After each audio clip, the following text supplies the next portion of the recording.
Precious Amayo in Abuja as well as Nifemi Oguntoye.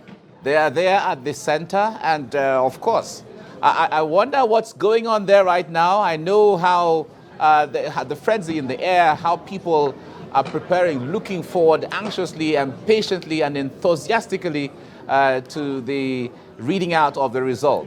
Precious and Nifemi. Absolutely, Mike. Nigerians are waiting. It's been a long-awaited result, but right here at the International Conference Center, the National Collation Center of the INEC, of course, INEC officials have left the hall. Many of the diplomatic community, the CSOs, foreign and domestic observers are also making their way out of the hall, but journalists are still here. Absolutely. We don't seem to have a place to go. We have to wait it out. We have to wait because we have to then feed every other person back. Indeed. As to what was said here today. So what we're doing now is more like feedback. This is just like a recap of what was done here today. Indeed. But it was quite interesting to see the kind of people who were present here today. I know you've mentioned the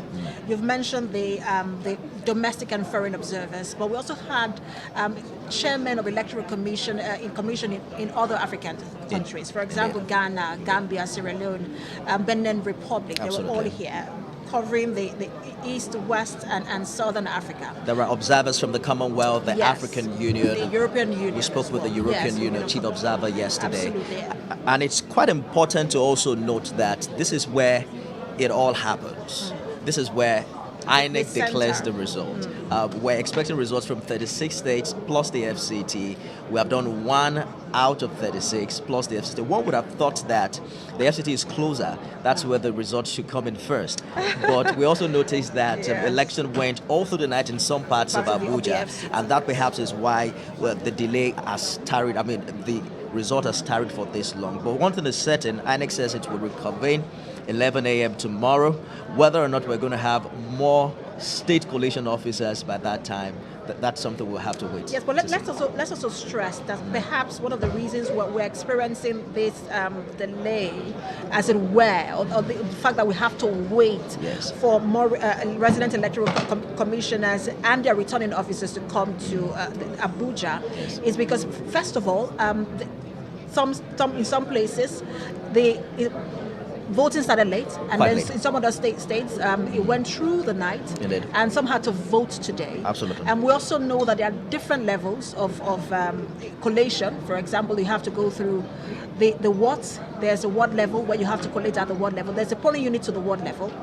From the ward level, you then move to the local government area, and then you move to the state level, which is what a lot of states are now doing. I think a lot of states are at that level before they will come to Abuja. And what it means also is that those areas where elections were suspended or postponed rather till today, they will now be at that level of counting perhaps at the polling units, and then from there, like you said, from the ward areas, local government areas. And so it means that we're going to wait a little longer to see results coming in from those. But we have the result from Ekiti State. However, it's important to note out, because we're concerned about the voter turnout for this election. It stayed at 35% in the past 2 elections, and Nigerians came into the election with so much enthusiasm. We're still hopeful. We don't have all the results yet. This is just 1 out of 36. But when you look at the Ekiti election, it's just 31% voter turnout. And so let's just give people the figure. For those who didn't see that particular announcement, the total registered voter in Ekiti State stood at 987,647. The total accredited voters, which is where you sort of saw that drop, was 315,058, and that's where if you do the math, it sort of amounts to about 31,000. And it means therefore that over 500,000 registered voters who registered to vote in Ekiti did not come out for accreditation. Yes, and then we also saw that the total valid votes stood at 308,171, and total rejected votes was 6,101. And so, which means that how that voter education that INEC always does, that when you say, look, when you turn print, do not fold so it doesn't smear. Absolutely. All of that might have resulted in the rejected votes. And so, but the issue here, which is the fact that, look, out of almost 1 million registered voters, almost 1 million, and you only had about 315,000, just a little above 315,000 315,000 coming out to vote. I mean, it shows you that maybe when we see other states, we will see that the difference between the registered voters and those who actually were accredited to vote. Maybe in all of that, in some states will be better than this.